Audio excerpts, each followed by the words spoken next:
Merci beaucoup, Aurore. Merci de m'avoir invité aujourd'hui à parler de cet appel à projet spécifiquement. Bon, je vais faire d'abord une vue d'ensemble de qu'est-ce que c'est Horizon Europe et les clusters santé dans Horizon Europe. Quels sont les instruments de financement qu'on peut trouver dans le cluster santé parce que les soins palliatifs peuvent être présents dans d'autres programmes de travail, d'autres instruments de financement du cluster santé.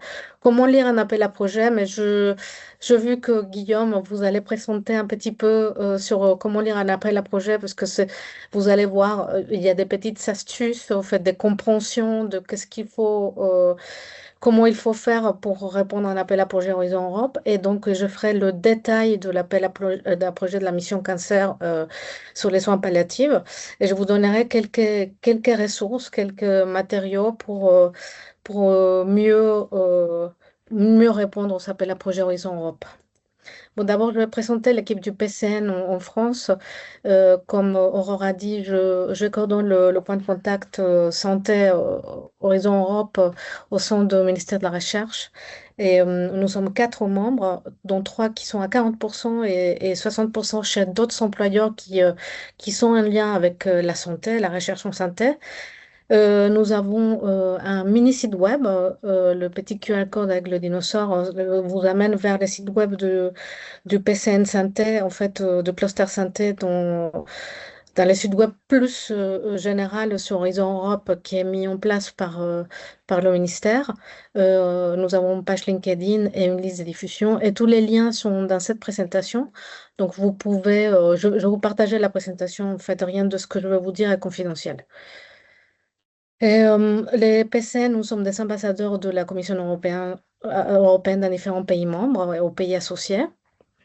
Et est-ce que nous faisons en France? Ce n'est pas le cas de tous les PCN, mais en France, le PCN Santé fait des actions de formation et d'information sur les opportunités de financement du cluster santé Horizon Europe.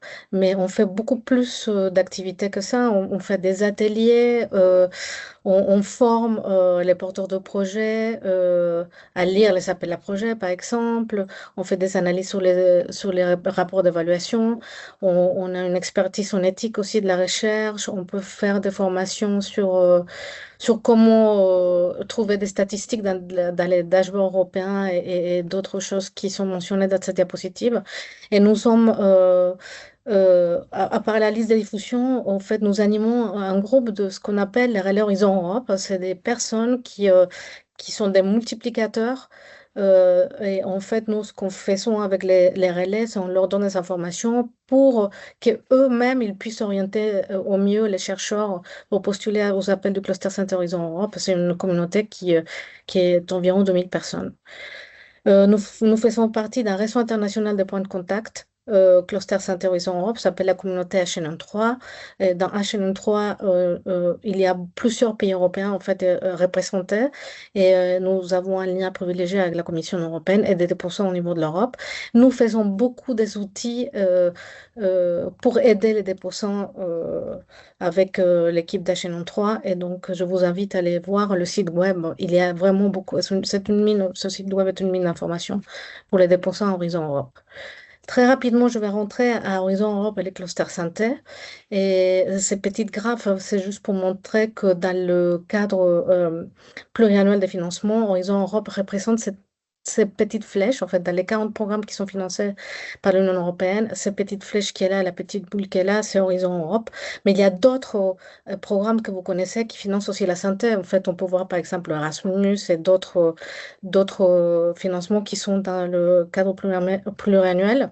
Et le nouveau cadre, il est en train d'être négocié pour à partir de 2028.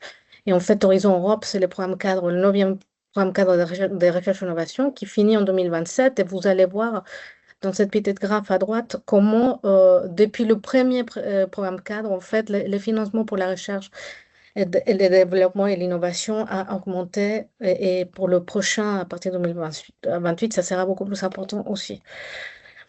Que finance Horizon Europe? Elle finance de la recherche la plus fondamentale et jusqu'à la recherche appliquée avec de ce qu'on appelle les Technology Readiness Level qui sont très élevés. Et il y a des projets que vous pouvez déposer individuellement, mais aussi des projets collaboratifs. C'est le cas de Cluster Santé et qui couvre, en fait, qui répond à des problématiques mondiales et à la compétitivité industrielle. Tout le monde peut participer. Vous avez une entité légale, vous pouvez participer.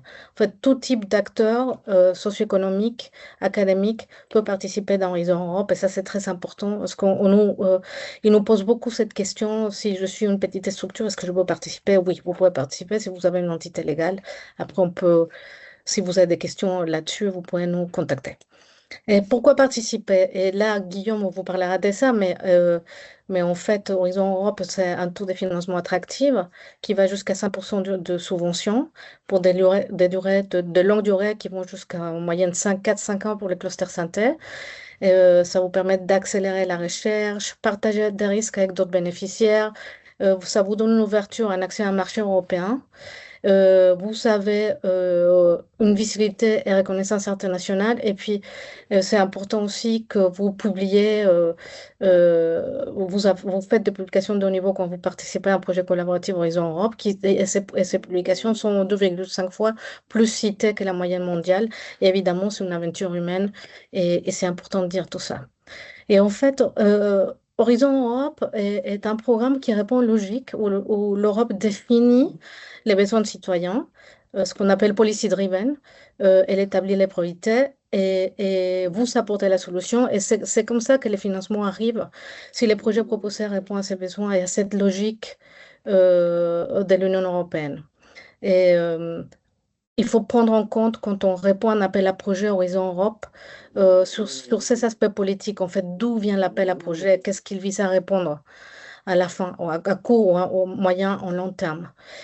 Horizon Europe est structuré autour de 4 piliers et, afin d'organiser le financement de manière à renforcer dans les piliers 1 la science d'excellence, dans les piliers 2 tout ce qui relève de défis mondiaux et pour stimuler la compétitivité industrielle européenne, et c'est là où on peut trouver le cluster santé.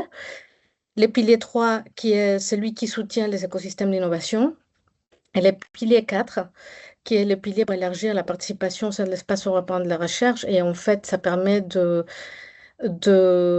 mettre à niveau des infrastructures dans d'autres pays européens qui n'ont pas les mêmes infrastructures que certains pays. Donc, je vais me concentrer sur les piliers 2 parce que c'est les piliers où on trouve la recherche collaborative.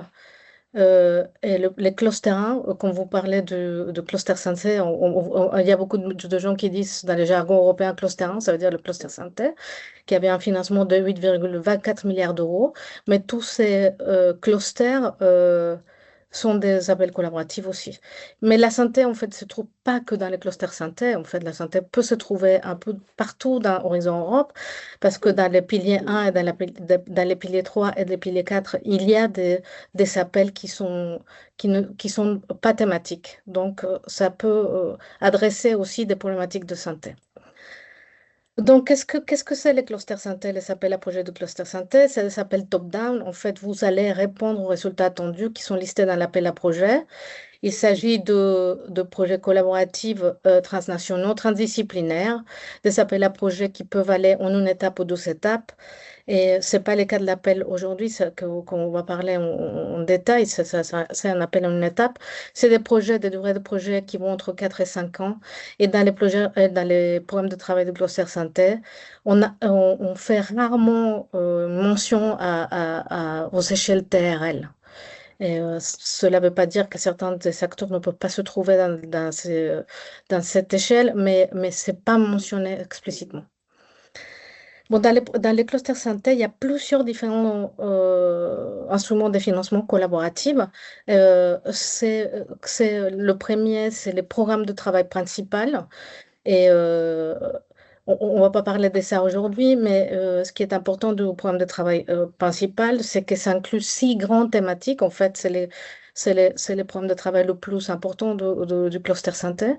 Et ces grandes thématiques, dans ces grandes thématiques que je vous montre ici, qu'on appelle destination, Et on peut trouver aussi la recherche sur les soins palliatifs, etc. Mais pour les appels à projets 2026-2027, de programme de travail 2026-2027, il n'y a pas des appels à projets ouverts dans cette thématique. Mais ça existait.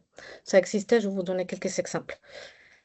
Et aujourd'hui, on va se concentrer sur ce 12e programme de travail. C'est le programme de travail de la mission cancer. Il est dédié à la thématique cancer.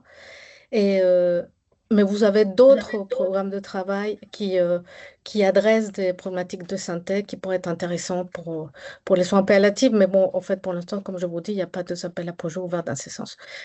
Dans la mission cancer, l'objectif est de sauver plus de 3 millions de vies d'ici 2030. Et en fait, il y a un programme de travail dédié qui, euh, qui se centre sur trois piliers. Un pilier sur la prévention, un pilier sur les diagnostics et les traitements. Il y a un pilier sur la qualité de vie. Et cet appel sur les soins palliatifs, c'est pour adresser des problématiques qui vont adresser la politique de la mission cancer sur la qualité de vie et le socle sur la compréhension et l'accès équitable au traitement. Et la mission cancer, les appels à projets de la mission cancer, en fait, les projets financés dans la mission cancer sont financés dans ce qu'on appelle une approche portfolio, qui est très important. Ce n'est pas le cas pour tous les appels à projets du cluster santé d'horizon Europe, c'est-à-dire que la mission cancer ne va pas financer deux projets avec les mêmes thématiques, en fait. Même si les indications de l'appel à projet sont très globales. Elle va chercher à financer des projets qui sont différents et qui adressent des aspects différents de l'appel à projet. Pardon, excusez-moi. Alors, c'est bon. Et, euh, et en fait, pour participer au cluster santé, à n'importe quel projet de cluster santé, dont la mission cancer, il faut que vous collaboriez. Un appel à projet collaboratif avec son coordinateur qui sera l'unique interlocuteur avec la Commission européenne et des partenaires qui auront plus ou moins d'importance et de financement en fonction des activités proposées dans le projet. Euh, Ici, ça, c'est des chiffres un peu moyens de ce qu'on voit dans les consortia de cluster santé. En fait, vous avez des partenariats entre 5 et 15 partenaires. Les budgets des projets oscillent entre 15 millions d'euros, en dépendant de l'appel à projet. Les durées, comme je vous ai dit, 4-5 ans et les financements par partenaire. Ça dépendra du consortium et des activités proposées. Il y a trois types d'actions financées et ça, c'est important parce que l'appel à projet qu'on va voir, c'est un appel de recherche-innovation, c'est-à-dire que tous les secteurs ils vont être subventionnés à 100%. Et les appels de recherche-innovation ont des objectifs d'établir de nouvelles connaissances. En fait, il y a une partie de recherche fondamentale qui fait partie de ces appels à projets. C'est pour explorer la flexibilité des technologies, améliorer certaines recherches. Mais il y a aussi d'autres actions d'innovation. Dans la mission cancer, il y a des actions d'innovation aussi. Et ça, c'est des actions pour développer des prototypes, pour concevoir de nouveaux produits. C'est plus appliqué. Et dans ces actions, les entités privées ils sont subventionnées à 70%. Et vous avez aussi des actions de coordination et support. Et ça, c'est des actions qui visent à mettre en place des feuilles de route au niveau européen, en fait, ou à faire des stratégies pour prendre des mesures spécifiques. Et ça, c'est pas des appels à projets qui sont dédiés à la recherche et développement, mais c'est surtout sur les stratégies. Les financements sont moins importants, mais c'est important aussi de prendre en compte ces appels à projets parce que ça vous permet d'avoir une visibilité à très long terme et ça peut ouvrir des opportunités à des nouveaux financements. Et ça, ces appels à projets sont financés à 100% aussi, subventionnés. Pour le cluster santé, avec ces financements, vous pouvez payer des coûts de personnel permanents et non permanents, de la sous-traitance, des missions, des équipements par rapport aux règles d'amortissement de chaque institution, et puis des consommables, évidemment, il y a direct avec le projet.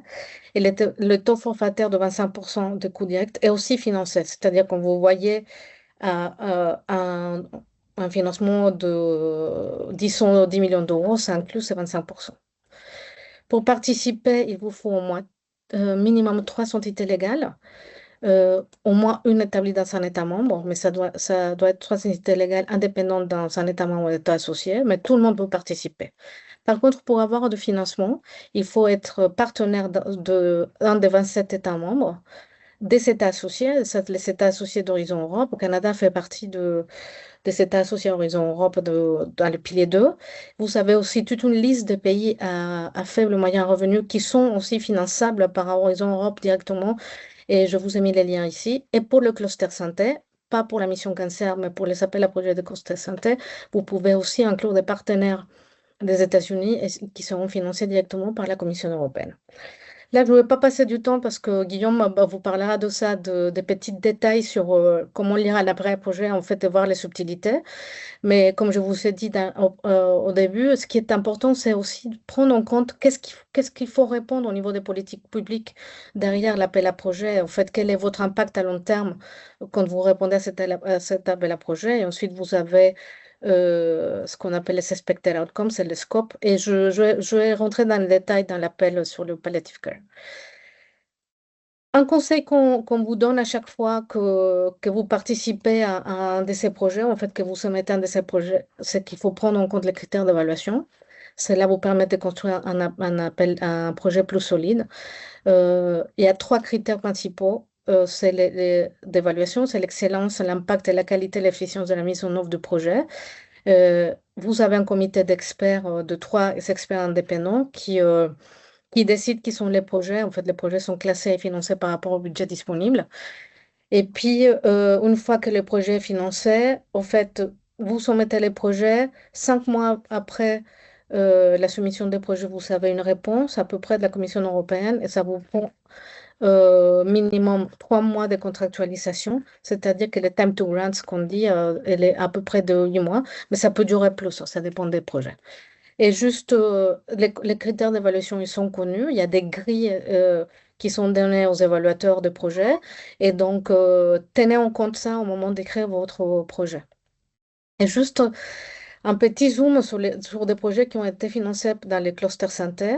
Nous avons analysé à peu près 300 rapports d'évaluation de cluster santé, des projets de cluster santé. Et en fait, juste pour vous montrer que tous les critères sont importants, ça, vous voyez des vrais projets qui ont été financés avec des scores d'excellence 5, 4, 5. En fait, 5, c'est le maximum, c'est le score maximal de chaque partie.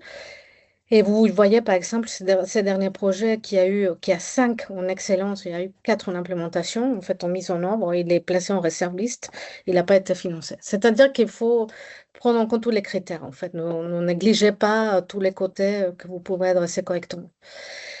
Et donc, je vais rentrer dans l'appel à projet de cluster santé, de la mission cancer, pardon. Le programme de travail, il a déjà été publié. Vous pouvez déjà le consulter. Je vous ai mis les liens ici dans cette diapositive. Il a des appels pour 2026-2027. Celle de Palliative Care, c'est un appel en 2026. La vraie ouverture de l'appel à projet, c'est le 10 février 2026. Elle est déjà ouverte et la deadline, c'est le 15 septembre 2026. Euh, En rentrant dans le détail de cet appel à projet sur le palliative care, cet appel vient d'un besoin lors d'une conférence européenne sur les soins palliatifs. Il était souligné que les soins palliatifs avaient, un fort potentiel, mais qu'il intervenait très très tard et d'une façon imprécise après le diagnostic du cancer. Donc, ils ont décidé de créer cet appel à projet pour répondre à ces besoins. Et l'objectif de ce topic, c'est d'améliorer la qualité de vie de patients atteints de cancer, de leurs familles et aidants. Et ça, c'est important pour cet appel à projet. Et, il faut développer et valider des modèles innovants plus précoces, plus précis et mieux intégrer des soins palliatifs. Et il faut s'appuyer sur des outils numériques et l'intelligence artificielle. C'est un appel à projet où les projets seront financés pour 5 millions d'euros. Il y aura 3 projets financés. C'est des appels de type action de recherche et innovation. Et pour cet appel à projet, c'est un appel qui sera financé en lump sum, c'est-à-dire somme forfaitaire. Et dans ce qui est attendu à moyen et à court terme, il faut contribuer, les propositions qui sont soumises, il faut qu'ils contribuent à tous ces points que je vous ai mis là, c'est-à-dire euh, les patients, euh, les patients bénéficient d'un meilleur accès à des modèles de soins palliatifs. Et je l'ai mis en rouge les patients parce que ça va vous donner déjà des indications de qui il faut inclure dans un consortium dans cet appel à projet. Les aidants, qui vont bénéficier d'outils d'information en temps réel et d'une meilleure communication, et les cliniciens qui bénéficieront de lignes directrices et sur l'orientation optimale des patients et sur la prédiction des besoins en soins. Ça, c'est les expected outcomes. Mais si on veut aller voir les détails de ce qu'il faut fournir, en fait, quelles sont les activités qu'il faut fournir quand on répond à cet appel à projet, et toutes les propositions soumises devront répondre à la majorité des éléments suivants. C'est-à-dire que des 5 points que vous voyez ici, ça, c'est les petites subtilités de quand on lit les appels à projet, il faut répondre au minimum à 4. C'est à vous de décider comment il se dessine votre projet, mais il faut répondre au minimum à 4, idéalement évidemment à 5, mais à la majorité, ça veut dire minimum à 4. Et on parle de modèles innovants de soins palliatifs, plus précoces, je vous ai déjà dit dans ma diapo précédente, et personnalisés. Il faut utiliser des outils numériques à distance. Il faut tester, valider ces modèles en conditions réelles, c'est super important. Il faut accorder une attention à la formation du personnel et à la clarification des rôles du personnel et des aidants. Il faut utiliser l'IA et des outils numériques. En fait, si dans votre appel à projet, dans votre soumission, vous décidez de ne pas utiliser l'IA, en fait, vous ne pouvez pas vous en passer des outils numériques parce qu'ils sont mentionnés dans le premier point. Et il faut adopter des lignes directrices pour une orientation optimale des patients, une allocation efficiente et durable des ressources humaines et une meilleure rétention du personnel. Et ça veut dire des recommandations. Il faudra faire des recommandations à la fin de votre projet sur comment il faut réagir, comment il faut faire d'une façon plus précise et plus personnalisée. Donc, ça vous donne une idée déjà du type de consortium qu'il faut inclure. Il faut inclure des représentants des patients aidants. En fait, quand on parle de la clarification de rôle, il faut qu'on inclue ce type de personnes à notre consortium, des cliniciens, évidemment, en oncologie, soins palliatifs, des chercheurs développeurs de l'IA ou des outils numériques pour la santé, des autorités de santé, ça peut être pas nécessairement comme partenaire d'un consortium, mais ça peut être dans la liste des stakeholders, parce que c'est eux qui vont vous aider avec les recommandations, en fait, qui vont être réceptifs à vos recommandations. Et rappelez-vous, pour ça s'appelle la mission cancer, c'est un approche portfolio. Parfois, les projets qui sont, en fait, s'il y a par exemple 12 projets qui ont des bonnes notes, 15 sur 15 par exemple, et les 12 projets adressent la même thématique, exactement la même thématique, ou le même type de cancer de la même façon, il y aura qu'un seul projet qui sera financé. Et d'autres projets, en fait, pour avoir de plusieurs projets qui adressent différents aspects attendus. Et ça, vous allez le lire dans l'appel à projet quand vous le lisez avec attention sur les politiques, sur les attentes. Vous allez vous rendre compte de ce que je viens de vous dire. Et il faut collaborer avec des projets You4Health. You4Health, c'est un autre type de financement qui n'est pas dans Horizon Europe, mais qui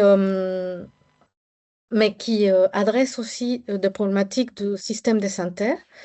Et donc, il faudra voir qui finance aussi les aspects du cancer. Et donc, il faudra voir quels sont les aspects You4Health qui sont été financés dans la thématique.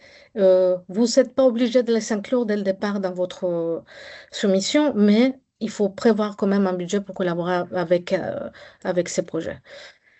Donc, ces projets, en fait, ça c'est les conseils qu'on vous donne, hein. Ces projets contribuent à l'objectif Quality of Life de la mission cancer, donc faites attention à ça. L'anticipation est centrale et il ne faut pas rester sur une logique de fin de vie uniquement. Validation en conditions réelles, ça je vous l'ai déjà mentionné, c'est obligatoire d'avoir soit de l'IA, soit des outils numériques, ou les deux, et prendre en compte tout ce qui est enjeu éthique associé au projet, c'est-à-dire toutes les données que vous allez utiliser, les types de population, les consentements pour ce type de population, évidemment si vous utilisez l'intelligence artificielle. Important de clarifier les rôles des aidants et du personnel. il y a des indications précises dans l'appel à projet sur faire des formations. Euh, il y a des aspects sciences humaines et sociales, on vous mentionne pas ça spécifiquement dans l'appel, mais il vous mentionne les inégalités régionales d'accès aux soins et les différences entre les âges, les sexes et les genres. Ça veut dire qu'il y a des aspects SHS qu'il faut adresser et, et les recommandations pour les autorités de santé sont attendues. Et donc, je vous ai mis trois projets dont Ispar et Guillaume me parlaient de ça, qui ont été financés dans le passé dans Horizon Europe sur le palliative care, pas nécessairement le cancer, c'est pas le cas, Ispar c'est cancer, mais les autres deux, c'est d'autres types de soins palliatifs. Mais allez-y voir qu'est-ce qui a été financé dans le passé. Et donc, si vous voulez voir d'autres keywords, d'autres mots-clés pour chercher des projets financés dans le passé, dans les points cadres, allez-y sur le site courdis.europa.eu vous mettez des mots-clés et vous voyez tous les projets qui ont été financés dans tous les programmes cadres. Et c'est intéressant de voir pas seulement quelles sont les thématiques, mais aussi quels sont les pays impliqués, les institutions. Et juste pour finir ma présentation, quelques messages à retenir et quelques ressources. Bon, le premier message à retenir, c'est que le ministère de la Recherche a fait une analyse sur la France à mi-parcours d'Horizon Europe. Cette analyse est donnée partielle pour 2024. Ils sont en train de finaliser l'analyse avec les appels à projet 2025. Mais en tout cas, ce qui est important, c'est que la France, on est bon. On est 12e après Allemagne en captation de financement. En fait, on capte plus de financement que dans Horizon 2020. Bon, je vous dis, il y aura des modifications parce qu'on voit que les Pays-Bas, ils sont au 12e maintenant après l'Allemagne, après la France, mais pour très près. Mais en tout cas, la France, on est des premiers pays bénéficiaires d'Horizon Europe. Dans les clusters santé, on a un très, très beau taux de succès qui est de 36,1, qui est très au-dessus du taux de succès européen qui est d'à peu près 21%. Et on se classe au troisième en financement obtenu de cluster santé. Ma diapo précédente, c'était tout Horizon Europe. Ça, c'est exclusivement cluster santé, où on obtient 10,3% de financement. C'est pas assez, c'est-à-dire qu'on est très bon, mais on postule pas assez. On a un très beau succès, mais on postule pas assez parce que la France finance Horizon Europe pour à peu près 17%. En fait, on n'obtient pas ça en retour. Donc, je vous ai mis quelques événements passés du PCN Santé. On fait des webinaires sur la mission cancer. Il y a eu un brokerage event sur la mission cancer 2026. En fait, les inscriptions sont déjà fermées, mais vous pouvez aller voir le profil des participants qui vont participer à quel appel à projet, dont l'appel sur le palliative care. Et nous avons aussi fait des webinaires sur les appels à projets de cluster santé tout court. On ne fait pas de la mission cancer encore, mais en tout cas, si vous interrogez sur qu'est-ce qu'il y a derrière ces appels à projets, programme principal, vous pouvez aller voir les webinaires et les infos de la Commission européenne. Et il y a des financements pour monter des projets européens. Il y a un financement qui s'appelle MRSEI, qui est donné par l'ANR. Les PCN font partie du comité d'évaluation. C'est un financement de 36 000 euros pour une durée maximale de 24 mois. Il y aura un appel à projet en 2026 et elle n'est pas encore publiée, mais je vous invite à aller voir ces financements. C'est très intéressant pour coordonner, hein, pour faire une coordination française au niveau académique, mais il y a aussi des financements pour les entités privées, le DIAC PTI par BPI France. Et une autre façon de se rendre compte de ce qui se passe au niveau européen, c'est de devenir expert évaluateur. Et allez-y, inscrivez-vous, utilisez les bons mots-clés, ils vous appelleront pour évaluer des projets européens. Et toutes les informations, vous pouvez les trouver dans le site web. Et mobilisez-vous le plus tôt possible. C'est ce que je dirais. Et oui, je suis ouverte aux questions.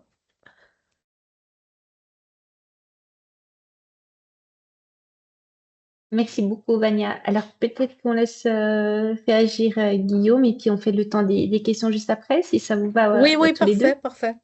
Ok, ça Très marche. bien, Merci. parfait. Alors, donc moi, je vais vous faire un retour d'expérience sur le développement et l'application du projet Inspire et surtout pour vous donner quelques petits tips hein, sur comment ça a été développé. Évidemment, moi, je ne vais pas vous redécrire l'appel actuel. Déjà, parce que moi, je vais y répondre. Donc, je ne vais pas vous donner tous mes tips sur l'appel actuel, mais je vais vous donner les tips que j'avais utilisés sur l'appel précédent. Et en fait, il faut appliquer les mêmes tout bêtement pour répondre à celui-ci. Alors déjà sur les motivations de pourquoi répondre à un appel européen et un appel Horizon Europe, bah, évidemment pour le prestige du programme d'un appel à projet européen, qui est un des appels les plus ambitieux du monde. Alors c'est pas obligatoirement celui qui est le plus prestigieux en Europe, mais c'est un des plus ambitieux au monde. Et ça permet quand même un financement de la recherche à des niveaux qui sont très importants. Quand on regarde les taux de réussite, c'est intéressant aussi de regarder qu'on a entre 16 et 21% de taux de réussite à un Horizon Europe de manière générale, là où un PHRC, c'est que 25%. Donc en fait, le travail que vous allez fournir, on a l'impression qu'à fournir du travail à l'Europe, ça va être beaucoup plus difficile d'obtenir un projet. Ce n'est pas obligatoirement beaucoup plus difficile, c'est un petit peu plus difficile, aussi parce que les projets sont beaucoup plus ambitieux en général en termes de volume, mais en termes de concurrence, la concurrence n'est pas tellement beaucoup plus grande. Donc, j'aurais tendance à vous dire, et moi c'est en tout cas hein, la démarche que j'ai prise, que je préfère perdre du temps et travailler sur un projet européen dont le taux de financement le taux de réussite est à 21%, que sur un projet français dont le taux de réussite est à 25%, qui sera financé 10 fois moins et qui me donnera beaucoup moins de partenariats à l'international. Après, ça c'est ma motivation personnelle, mais vous n'êtes pas obligé. Il y a d'autres projets qui existent, qui sont beaucoup plus accessibles hein, que celui-ci, enfin d'autres appels. Ces appels, moi, je vous ai présenté ceux auxquels moi j'ai déjà pu participer ou répondre. Le plus prestigieux, c'est l'ERC, c'est un financement d'un chercheur individuel, c'est dans un projet innovant. Bon, celui-là, j'y ai répondu, je l'ai échoué, il est extrêmement sélectif, mais c'est probablement un des plus prestigieux. Et puis sinon, les deux à droite, ils sont un peu plus simples d'accès, l'Erasmus+, qui va chercher à faire de la collaboration, et le Cost Action, qui va également chercher à faire de la collaboration. Ça, c'est vraiment les deux à droite hein, des tremplin des fois pour des personnes qui n'auront pas fait encore de projets européens pour pouvoir avoir des contacts et commencer à travailler et à réfléchir à des projets ensemble. C'est toujours intéressant de pouvoir aussi explorer les autres appels qui existent. Alors, outre ces appels, les motivations assez pragmatiques hein, par rapport à un appel européen, c'est que y a bien sûr le prestige, mais il y a l'intérêt aussi de promouvoir le développement d'une équipe de recherche, en particulier des équipes de recherche françaises. Donc, vous savez que nos équipes de recherche en soins palliatifs ou en sciences humaines et sociales appliquées à la fin de vie sont pas extrêmement étoffées. Qu'est-ce qui étoffe une équipe? C'est évidemment l'argent. Et les projets européens, ils nous permettent en fait de quand même financer du temps humain de manière assez conséquente pour pouvoir étoffer nos équipes et augmenter notre force de frappe pour les prochains appels. Ça permet aussi d'améliorer nos compétences sur différents plans de la recherche scientifique, mais aussi en termes de développement de projet et de coordination de projet. Et j'aurais tendance à dire que même si on n'obtient pas un appel à projet européen dans un premier temps, on peut se dire que ce n'est pas du temps perdu parce que ça permet d'avoir une première vue de comment on coordonne, de comment on développe et de qu'est-ce qu'on ne fera pas la prochaine fois, quelles sont les erreurs qu'on ne fera pas et qu'est-ce qu'on va refaire. Donc, vous allez de toute façon capitaliser en compétences.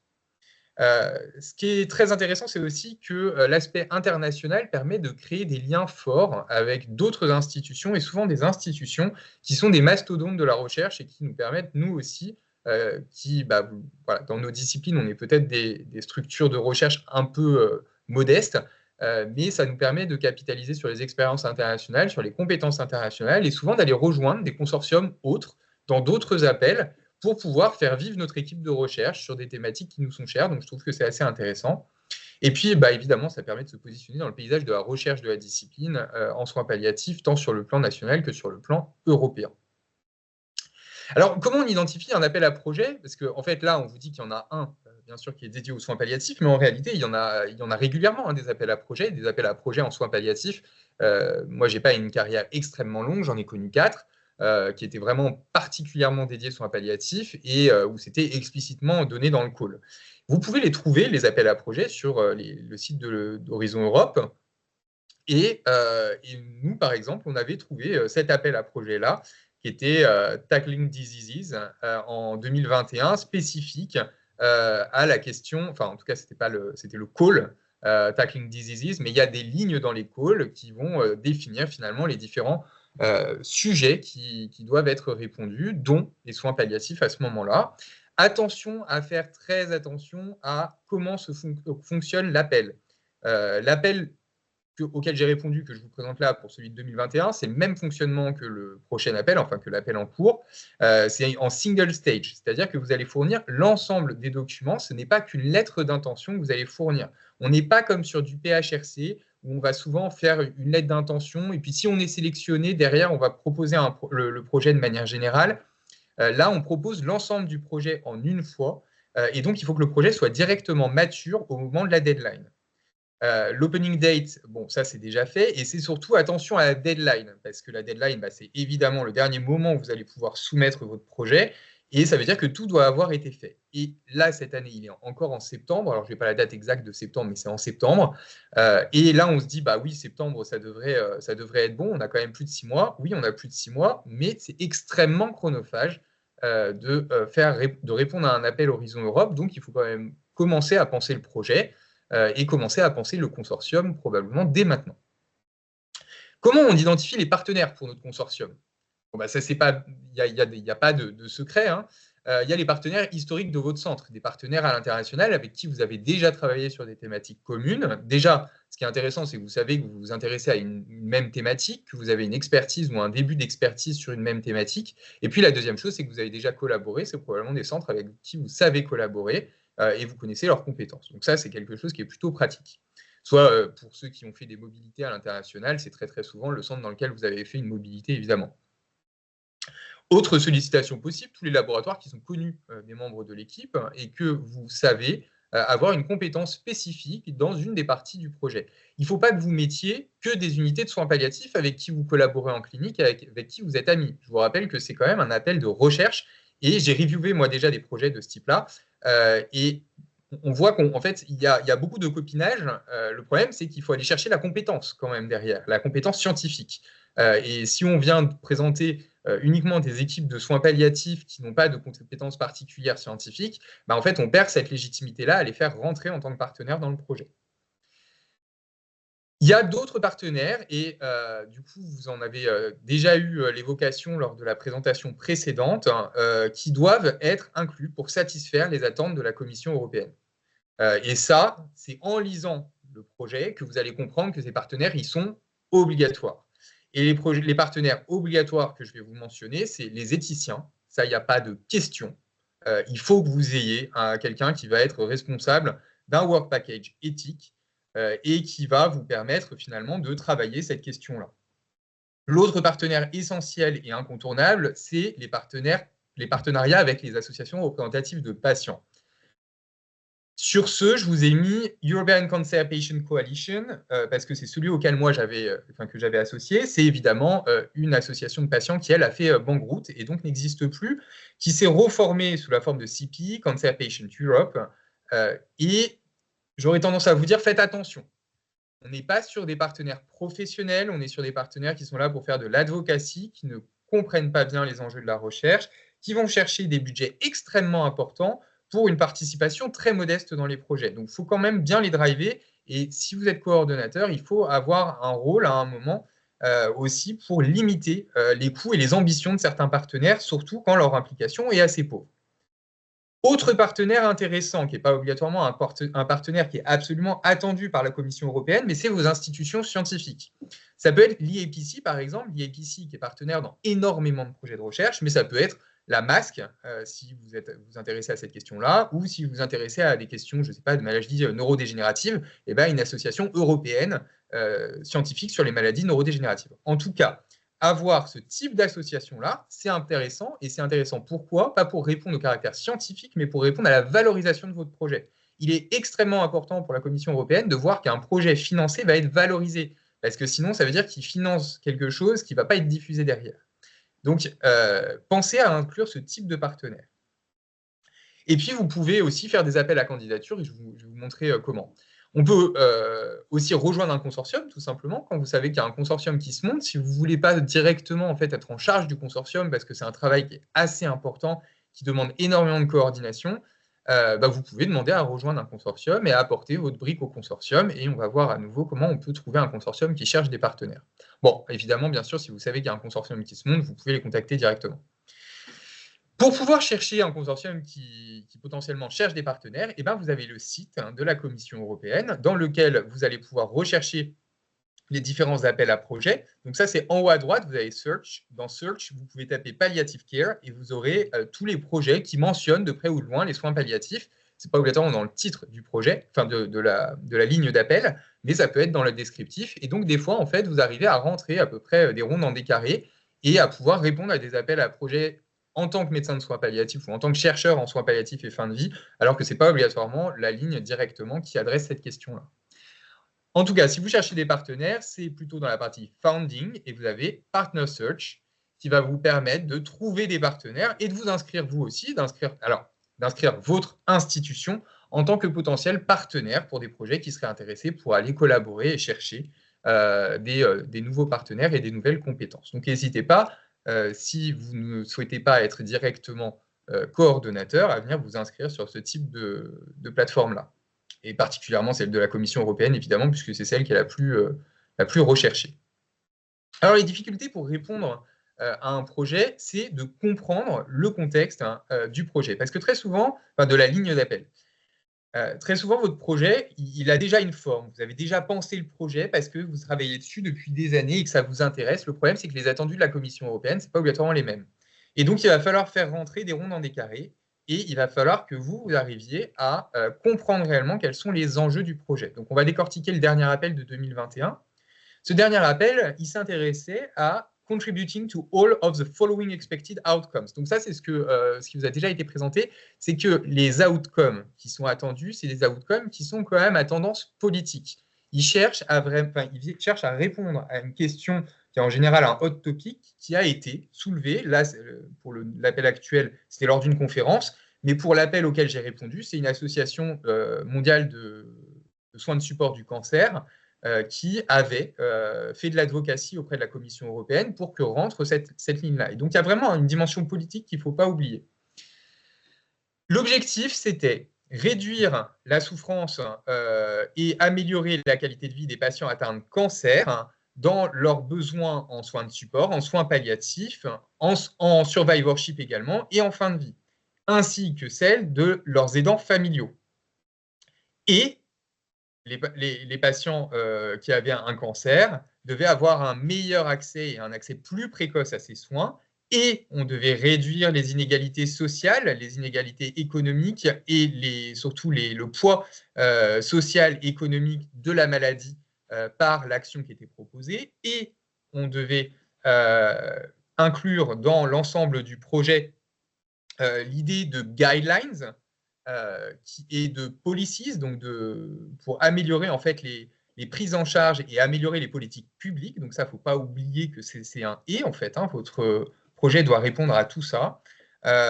Et on devait également, enfin, avoir des informations pour aider à la prise de décision.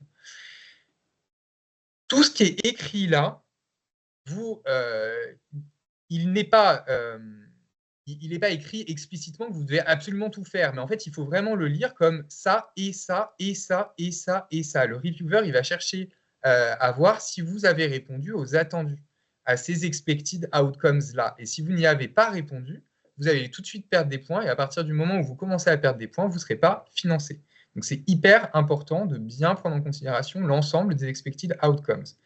Le scope, c'est plutôt le scope politique. C'est ce qui va vous centrer un petit peu plus votre projet dans les enjeux politiques actuels, et en particulier, dans le scope de 2021, il y avait la question du poids sociétal et du poids économique du cancer et des effets indésirables du cancer.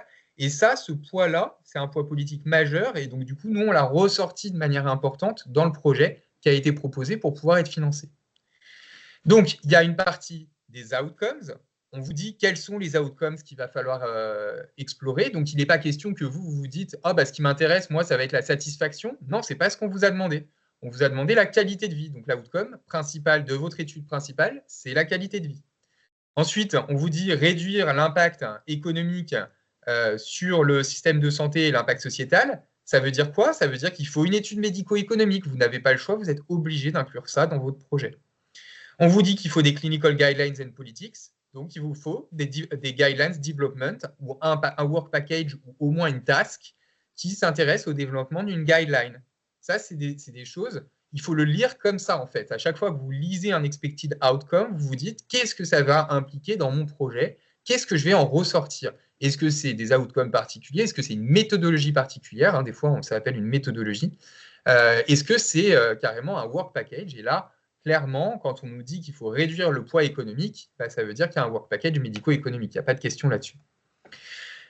Ensuite, nous, à l'époque, les activités ou ce qui était demandé, c'était l'ensemble qui devait être répondu. Là, dans le call actuel, ce n'est pas l'ensemble, c'est la majorité. Mais si vous répondez à l'ensemble, ce sera évidemment vu de manière un peu plus positive et vous avez plus de chances d'être financé. Bon, je ne vais pas relire l'ensemble, mais globalement, quand on regarde le deuxième point, c'était « Prove the feasibility of integrating the proposed intervention in current pain management, palliative, supportive, survivorship and end-of-life care regimes and healthcare system across Europe ». Prove feasibility, quand vous le lisez, vous devez être capable de vous dire que si on me parle de faisabilité, ça n'est pas l'étude de faisabilité telle qu'on la voit en soins palliatifs depuis des années, le truc de petite ampleur avec 50 patients. Non, ça veut dire étude d'implémentation. Donc, ça veut dire qu'il faut intégrer des sciences de l'implémentation dans ce projet. Donc, en 2021, on avait intégré des sciences de l'implémentation. C'est le work package dont j'ai la responsabilité. Un autre, c'était Identify and analyze relationships between sex, gender, age, disabilities and socio-economic factors. Et c'est ce qu'on disait, c'était la partie SHS. Et là, c'est equity. Ça veut dire que vous devez adresser la question de diversity and equity and inclusion dans votre projet. Si vous ne le faites pas, ça sera mal vu. Donc, essayez d'arriver à traduire, en fait. Il faut traduire ces phrases en choses très opérationnelles de qu'est-ce que mon projet doit intégrer. Ça a donné quoi à la fin? Eh ben, ça a donné ça. On l'a organisé avec le développement. Il y a un mapping, le Work Package 1, qui était un mapping des besoins, les besoins à l'échelle des systèmes de santé. Donc, c'était vraiment le Healthcare System Related Outcome. Ensuite, il y avait l'intervention. Il fallait bien préparer l'intervention pour pouvoir l'utiliser dans un main trial au niveau du Work Package 3. On avait un Work Package Clinical and Economic Analysis qui donc intégrait vraiment la question des sciences, du médico-éco. Un Work Package qui s'intéresse à Equity, Inclusivity and Access to Evaluation, donc qui répond à la ligne que je vous avais mise en vert après. Un work package sur l'implémentation qui répond à la question de la feasibility et un work package Evidence Synthesis and International Consensus qui répond à la demande de faire des guidelines et d'informer les politiques publiques.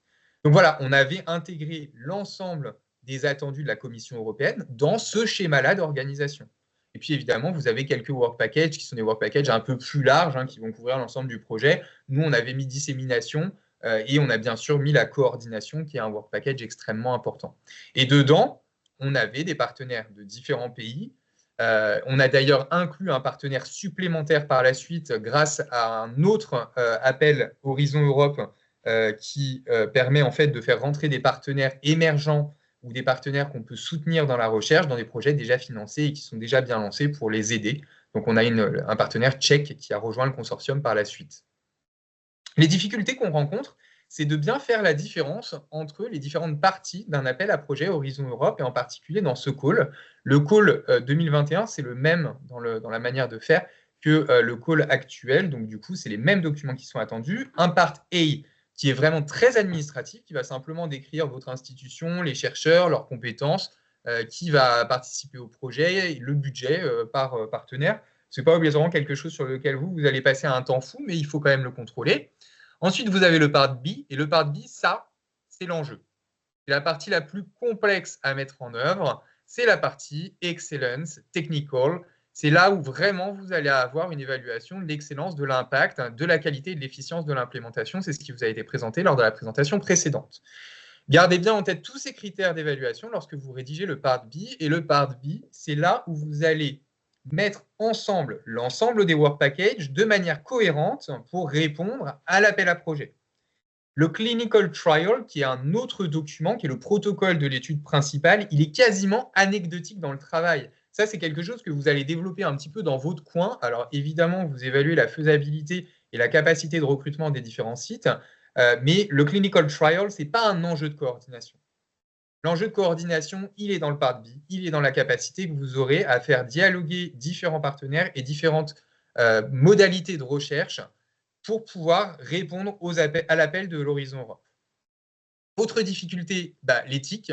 Hein. L'éthique, on en a parlé, et pour moi, c'est quasiment un work package. Alors, vous avez remarqué d'ailleurs que dans Inspire, on ne l'avait pas mis en tant que work package, mais il a été intégré et il a été distillé dans chacun des work packages pour que ça apparaisse quand même quelque part. Et on a quand même été. Et de toute façon, il y a aussi un document éthique à rendre. On avait proposé, il faut voir les enjeux politiques en dehors du call et les enjeux politiques de la Commission européenne. Vous savez qu'il n'y a pas de débat sur la problématique de l'égalité des genres actuellement en recherche. C'est une vraie problématique et c'est un enjeu politique. Donc du coup, il faut se dire que même si ce n'est pas un attendu scientifique qui est marqué directement dans le call, il est de bonne loi de mettre un Gender Equality Plan à l'intérieur de votre travail. Et la difficulté, c'est que le part B dont je vous ai parlé, ça tient en 45 pages, références comprises. Et là, vous allez vous rendre compte que vous devez répondre à un certain nombre d'outcomes, un certain nombre de questions, on va être aux alentours de 10, 11, 12. Vous allez avoir envie de développer, vos partenaires vont avoir envie de développer, et le problème, c'est que vous n'avez que 45 pages pour y répondre. Donc, il faut être extrêmement efficace dans votre manière dont vous allez délivrer l'information au reviewer. Il doit voir que c'est pertinent, que c'est bon, que c'est excellent et que c'est impactful, mais il ne doit pas se perdre dans des informations qui ne servent à rien parce que vous allez perdre de la place. Autre difficulté, faire travailler vos partenaires. Parce qu'en fait, les partenaires, quand ils ne sont pas responsables du projet, quand ils ne sont pas coordonnateurs, ils travaillent quand même beaucoup moins que le coordonnateur et ils mettent beaucoup de temps à réagir. Donc, pour les faire réagir à temps, ça dépend de votre mode de management. Mais moi, j'ai un mode de management peut-être un petit peu au fouet et je leur envoie des mails tous les 2 jours pour leur rappeler les deadlines. Et c'est vrai que ce n'est pas obligatoirement quelque chose qu'on a l'habitude de faire, mais c'est des partenaires en général qui comprennent l'enjeu et qui ne vous en voudront pas spécialement en fait, d'être un peu insistant. Attention de rester discret. Il y a des partenaires qui sont inclus dans différents projets. Et il y a des partenaires qui vont diffuser des innovations, des propositions scientifiques que vous avez à d'autres projets, qui vont les intégrer et qui derrière risquent d'être financés à votre place pour une idée que vous avez eue vous. Attention. Voilà. Attention à quand même pas obligatoirement tout divulguer à tous les partenaires et à rester un petit peu stratégique. Voilà. Et puis bien faire comprendre aussi à vos partenaires qui ne sont pas directement les bénéficiaires, parce qu'à chaque fois, les partenaires que vous allez voir, ils vont penser que c'est eux à titre individuel. Ce n'est pas eux à titre individuel, c'est leur institution qui est partenaire, et ils ne postulent qu'au nom de leur institution. La mise en œuvre, pensez bien à budgéter. Tout doit être budgété. En France, on n'a pas l'habitude de budgéter, on n'a pas l'habitude de budgéter le temps humain. Partout à l'étranger, ils vont jusqu'à budgéter quasiment le stylo qui va être utilisé par votre équipe. Donc, pensez-y, pensez à tout budgéter, tout doit rentrer. Le temps humain, il doit être anticipé. La conception est extrêmement longue. Ça, c'était mon agenda d'août. Quand j'avais postulé la dernière fois, j'avais bloqué mon agenda pour tout un mois. Et un mois, c'était un mois de 6h à 22h tous les jours, dimanche compris. Alors, j'avais commencé à travailler un petit peu avant, mais peut-être pas suffisamment avant. Et du coup, de m'y être pris un peu en retard, ça fait que j'avais dû faire un rush terminal. Et c'est un mois de marathon qui est extrêmement long. Autre élément, le timing, une fois que la mise en œuvre est faite, pensez bien à l'articulation de vos différents partenaires entre eux et au timing. Ça, c'est extrêmement important parce qu'en fait, là, on est en train de demander pour Horizon Europe, pour notre Horizon Europe, une extension de la durée. Et ça, c'est très mal vu par la Commission européenne. Déjà aussi parce que c'est beaucoup de temps administratif pour demander une extension et on demande juste une extension de 1 mois. Mais c'est extrêmement mal vu. Donc, anticipez les choses d'abord. Et puis, le dernier élément, c'est bien sûr de coordonner le travail de tout le monde lors de la réalisation d'un projet qui est financé. Et ça, cette coordination, elle n'est pas si évidente parce qu'une fois que le partenaire il a été financé, il est un petit peu moins intéressé à travailler. Donc, il faut continuer à sortir les fouets. Est-ce que ce travail a été valorisé par mon équipe? Alors, oui et non. Ça, c'est une photo, une des rares photographies de l'équipe de recherche en soins palliatifs de Lyon Sud, c'est-à-dire probablement moi et ma chef de service. Mais en tout cas, ça a été valorisé par notre institution qui a quand même reconnu la place des soins palliatifs dans les projets de recherche, et ce qui n'est pas obligatoirement évident quand on est face à des mastodontes comme l'oncohématologie à Lyon, qui est un des premiers mondiaux en oncohématologie. La place des soins palliatifs, elle est souvent très, très réduite et in fine, répondre à ces types d'appels à projets et réussir ces types d'appels à projets, ça permet quand même de se faire une place dans son institution également. Voilà. C'est tout ce que j'avais à partager à ce propos. Et je suis donc maintenant disponible, j'imagine en même temps que Vania, Aurore et tout le monde, pour pouvoir répondre à des questions si vous en avez.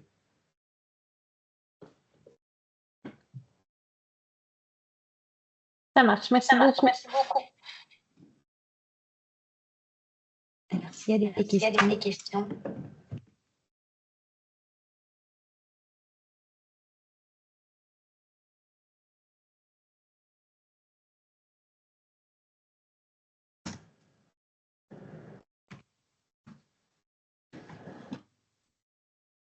Si c'est possible, j'en ai une. Merci à vous deux de tous les apports que vous avez pu nous faire. Mathieu Frasca, donc moi je suis au CHU de Bordeaux là, actuellement. La question, c'est que vous n'êtes pas sans savoir qu'il y a un programme actuellement de consortium national pour le coup, hein, voilà, donc avec un certain nombre de projets peut-être dedans qui pourraient avoir une vocation à être candidat à cet horizon-là, sauf que évidemment la construction du consortium n'est pas du tout la même dans l'esprit européen, et que comment vous voyez éventuellement, Guillaume, toi qui as eu cette expérience-là au mieux, comment valoriser le fait que quand même on n'est pas tout seul si on travaille sur un projet qui est inclus dans un consortium national, mais qu'en même temps ce projet-là va se faire avec des partenaires européens et que probablement il y aura un au maximum deux centres du consortium français qui vont vraiment être identifiés dans le consortium européen, je pense, pour qu'il ça soit non plus pas une dispersion voilà, des centres. Ouais. Voilà. Tout en valorisant Alors, quand même qu'il y a un travail collectif derrière dans un consortium national. Donc, est-ce qu'il y a des identités qui peuvent être identifiées comme sur certains work packages comme les bénéficiaires, entre guillemets, et puis éventuellement avec une valorisation scientifique derrière de partenaires, mais je sais pas, avec leur réseau, je dirais, qui peut faire comme un hub sur un point, quoi. Alors, bon point. Pour être très honnête, moi, je n'ai pas, j'ai répondu à l'appel à consortium national de manière très, très légère, justement parce que je sentais que ça n'était pas du tout le tremplin annoncé pour pouvoir aller à l'Europe. Cet appel national à consortium, l'objectif, c'est que ce soit un tremplin parce qu'après, on arrive avec un certain bagage, avec un certain nombre de publications dans un domaine, et que là, pour aller à l'Europe, on est un peu plus légitime. Mais tu ne peux pas effectivement amener ton consortium. Et c'est ça la grosse difficulté. Tu vas avoir une difficulté politique majeure à OK, mais qui, en fait, va à l'Europe dans le consortium Dans ton consortium, théoriquement, tu as des cliniciens, tu as des SHS, etc. Il y a un moment, je pense qu'il va falloir quand même… Tu ne peux pas utiliser exactement le projet du consortium pour l'Europe, parce que sinon, effectivement, tu vas mettre de côté des membres du consortium, alors même qu'ils ont travaillé sur le même projet. Par contre, tu peux faire un projet qui soit annexe dans la même thématique, et du coup justifier auprès de l'Europe quand même que tu travailles dans un consortium français qui est assez étoffé, qui est largement financé sur cette thématique-là, et que toi, tu proposes en fait de te faire un travail en parallèle, en lien thématique direct. Et tu ne peux pas t'amuser à mettre les 10, 15, 20 membres du consortium français en tant que partenaire. Par contre, en tant que beneficiary, en tant que partenaire et beneficiary, ce serait assez mal vu. Par contre, effectivement, tu peux mettre deux partenaires à peu près français dans ton consortium, ça, c'est pas un souci. Et ce que tu peux faire aussi, c'est que tes centres d'inclusion de patients, tu peux les multiplier. C'est-à-dire que tu peux ouvrir des centres d'inclusion qui n'étaient pas des beneficiaries initialement ou des partenaires initialement. Nous, on a des centres d'inclusion pour lesquels, en fait, on a reversé de l'argent à l'inclusion. Alors, pas en France, mais en Italie, ça a été fait.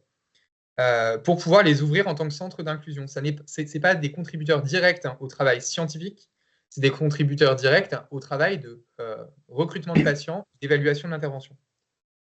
Du coup, tu peux un peu les valoriser parce que tu leur donnes de l'argent, tu leur permets de participer, et derrière, dans les publications, tu as, au début d'un projet de ce type-là, vous mettez d'accord sur les règles de communication et les règles de valorisation.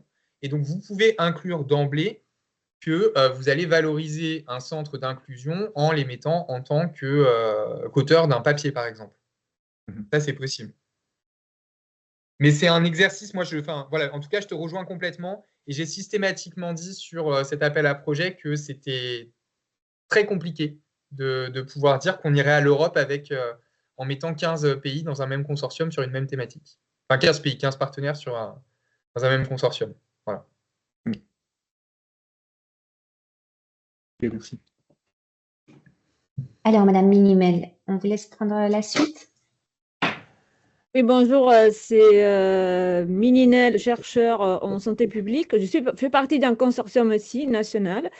Et je voulais savoir, est-ce que c'est possible de penser cet appel à projet Horizon comme le cadre qui financerait l'implémentation d'un outil développé dans le cadre d'un autre consortium, par exemple, national. Voilà. Et deuxième Alors, question, pour aller vite, comme ça, merci, après vous allez répondre, comme ça j'ai fait vite, mais est-ce que, alors, j'ai lu bien, enfin, je vais essayer de, on est en train en équipe de réfléchir à l'appel à projet. Donc, soins palliatifs, il y a des aspects cliniques et il y a l'IA. La question est la suivante. Est-ce que l'appel à projet Horizon va pouvoir financer, disons, le développement de l'algorithme, en tout cas de l'outil digital, sur- ou aussi, enfin, ça doit exister déjà et il faut faire l'intervention, justement, le tester en vie réelle. Alors, c'est un appel RIA, hein, c'est un appel recherche et innovation. Donc, du coup, c'est un appel qui cherche Voilà. à développer des outils. Si vous dites, en fait, il est tout à fait possible dans un appel RIA, vous m'arrêterez, hein, Vania, ou vous me corrigerez si je me trompe, mais il est tout à fait possible de partir en fait d'un existant et de dire on va l'améliorer, on va le développer et ensuite on va le tester. Mais c'est difficile d'arriver avec un existant bouclé et fini en disant on va le tester. Ben non, parce que ce n'est pas l'objet d'un RIA. La deuxième chose, c'est que si vous arrivez en disant on va améliorer un existant, mais il n'est pas encore disponible, parce qu'en septembre, il ne sera pas disponible, votre existant. Donc, on ne peut pas vous en parler, mais on vous en parle un petit peu. Le relecteur, il va se dire, mais c'est quoi ce truc flottant qu'on me propose? Donc, faites attention à ça. La dernière chose, c'est oui, évidemment, avec 5 millions, le développement de l'algorithme, vous pouvez. Vous pouvez, et votre partenaire IA ou votre partenaire Digital Remote Tool ou votre partenaire Digital Communication Tool, il va prendre une partie du budget pour le développement. Et c'est un partenaire industriel, vraisemblablement, que vous aurez. Après, vous pouvez avoir un partenaire académique qui sait faire du développement d'outils numériques. Mais sur les 5 millions, moi, dans le projet que je suis en train de développer, je gage qu'un cinquième ira directement au IT, aux technologies. OK, donc il y aura le développement et voilà, l'implémentation, enfin, pas l'implémentation dans son strict, l'intervention en fait.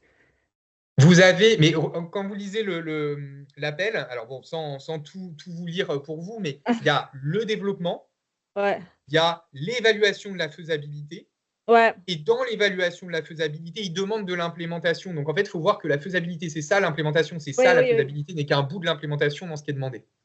OK. Et pour la question voilà, concernant le développement, moi par exemple, bah, je travaille sur l'advanced care planning avec un outil qui n'est pas IA. Et est-ce que cet appel pourrait financer l'implémentation à large échelle, à l'échelle européenne, etc. Non, ça, c'est pas possible. Si, mais en fait, votre étude d'implémentation dans le scope du MRC, c'est quand même à la fin du MRC, alors que là, l'appel, c'est un appel feasibility qui est au début du MRC. Donc, attention dans la manière dont OK. vous allez le justifier, parce que là, vous êtes en train de… En fait, vous cherchez à faire de la santé publique et de l'évaluation d'implémentation d'interventions complexes, et c'est tout à fait ce qui est attendu, mais attention à ce que ce ne soit pas trop la grosse tranche de votre projet, parce que ce qui demande, c'est quand même du feasibility. OK, merci. Vania, je vous Si laisse. je peux, ouais, je vais compléter très rapidement. Peut-être que dans votre outil, enfin, dans votre modèle développé, en fait, il y a une partie qui reste à développer encore. Donc, c'est cette partie que vous pouvez inclure et tout tester, en fait, tout valider ensemble dans le projet. Il faudra voir le détail, mais en fait, il y a des façons de faire. Ce qu'on me dit Guillaume, je pense que il faut bien justifier en fait votre approche, quoi. Merci. Voilà. Alors, je crois que la question de François Tardif. François, on te laisse la poser. Oui, alors on voit, oui, est-ce que les organismes peuvent être partenaires dans les demandes? Comment cette dynamique fonctionne? Non, alors du coup, non, c'est vraiment les organismes, hein, les bénéficiaires, ça n'est pas l'individu. C'est-à-dire que l'individu, demain, il est licencié, le projet continue. Oui, c'est ça. Voilà, donc c'est l'organisme, c'est le partenaire, c'est le partenaire institutionnel ou le partenaire industriel ou tout ce que vous voulez, mais on ne finance pas un individu. Ça, faut le faire comprendre aux gens, hein, parce qu'en général, ils ont l'impression que c'est pour leurs beaux yeux, c'est pas pour leurs beaux yeux. Non, non, non, c'est les institutions et puis aussi, en fait, c'est les coordinateurs qui, est le qui reçoit l'argent et qui distribue l'argent aux partenaires.